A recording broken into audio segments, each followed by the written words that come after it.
Red Dead Redemption, a game that has been thrust into instant classic territory by critics and fans alike. While Red Dead 2 might not be perfect by any sense of the word, many critics tend to overlook the shortcomings of the game because it has a stunningly beautiful feel to it. The game is almost breathtaking when you first play it, especially on the Xbox One X, and all the detail of the world and characters hit you across the face. But are all of these great experiences good enough that you ignore the hard facts of issues that plague the game throughout its entire game session? Be it stuttering in interiors, awkward camera angles in small buildings, or the controls that feel almost 10 years out of place? And the story campaign that seems to never pick up speed, except for a few moments? Let's dive into the game that many consider the game of the generation, or maybe the best game they've ever played. The gameplay you are seeing is just me playing early on in the game because I don't want to spoil anything for you guys. So don't be alarmed, none of anything I show or see will be spoiler territory. So just sit back and enjoy my review of the game. First up, let's talk about the graphics of the game. What can I say except that the game is absolutely gorgeous to look at. From the very first scene of the game to when the credits roll, the game is absolutely stunning. There are times where you just stop and look at the world to soak in all the detail the developer provided for us. When your character falls in mud, the game will keep the dirt detail on him, or let's say you step into mud, the footprints will be very visible. Every detail in the game is breathtaking, and it's a huge reason why the game is beloved by so many. For such a huge open world game to be this detailed, it's almost unheard of.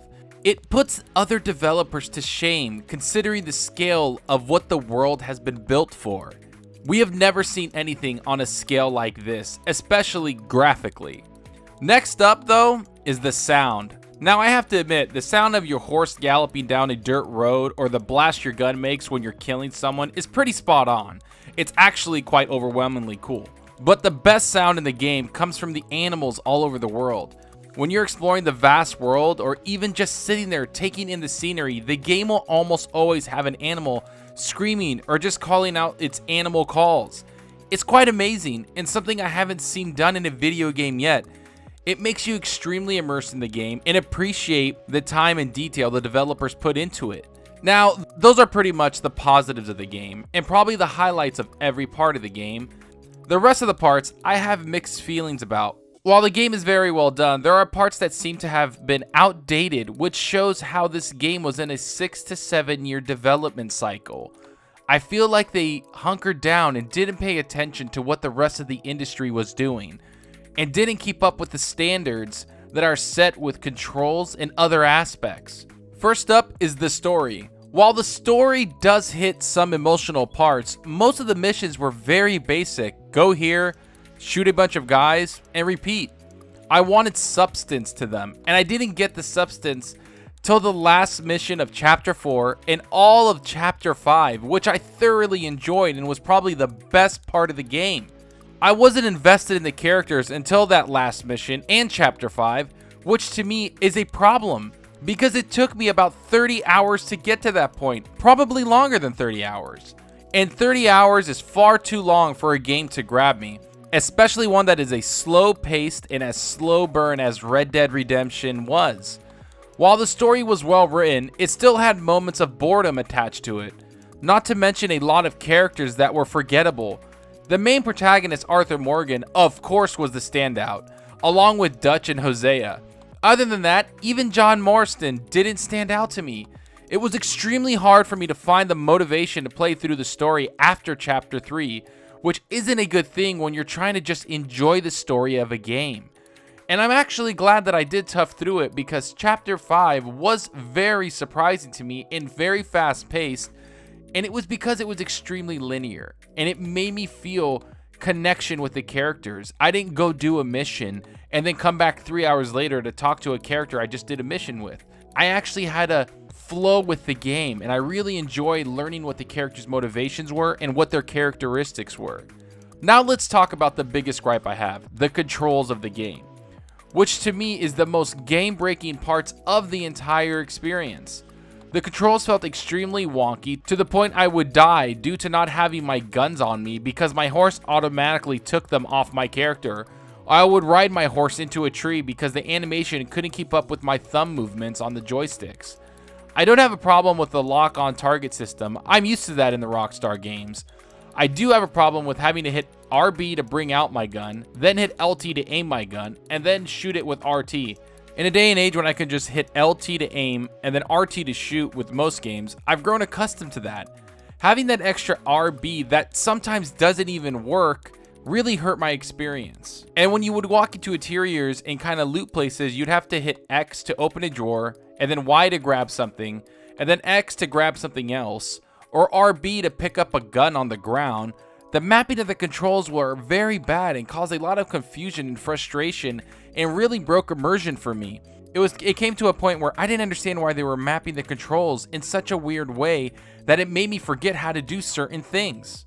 Also, the cinematic mode I had a lot of trouble with. Even though it was great and I enjoyed when it worked, when I entered cinematic mode, my character would follow the squad to the next mission point, but on more than 8 occasions, my horse would get stuck in a tree or crash into a tree, and I would somehow fail the mission and have to start all over. This would happen almost every 2 or 3 missions. It became extremely tedious and actually broke my enjoyment of the game. And speaking of the missions, I have to say the layout of the missions was done very poorly. When you accept a mission, you would have a long ride ahead of you just holding A button as you follow an NPC who is talking to you. After the mission, you would just end up where you finished the mission, which is fine. I understand that. You just completed it. Of course, you're going to end up there. Unless you wanted to do the next story mission, which would be across the entire map, and you would have another 10-minute ride just to start it. And once you do start the mission, there is a cutscene, which is pretty nice. And what would you know? Another 8-minute ride to the next mission. A lot of downtime in the game that wasn't welcoming for me. It slowed the game down and padded the game length. It got to the point where I could only play about 2 or 3 missions and then stop playing so I can go play another more fast-paced game, because I was getting kind of sick of just holding A and riding with my crew or riding across the map just to get to another mission. This, along with force walking in camps, were things I couldn't get over because I was playing the game and wanting it to be a little more quicker and have the animations be a little tighter for me. And I'm just being honest with you guys, because I want to be honest with my viewers. I won't hide which games I found to be a little boring or over the top fun. As for Red Dead Redemption 2, I have to say it's a game I enjoyed, but I also found to be extremely overrated. Does the game have great parts that will stick with the player for a long time? Of course, but those are so far and in between that it didn't outshine the parts that hindered my gaming experience. As for Red Dead Redemption, I have to give the game an 8.5 out of 10. It's a good game that has next generation technology behind it, but it's held back by last generation controls and mechanics. But let me know what you guys think about the game. Go down in the comments section and tell me what you guys think. Is this the game of the generation for you? Do you agree or disagree with my stance? Go down below and let me know. I love talking about it. And please hit that like button and subscribe button. It means a lot to the channel and a lot to me. All the support received is very much appreciated.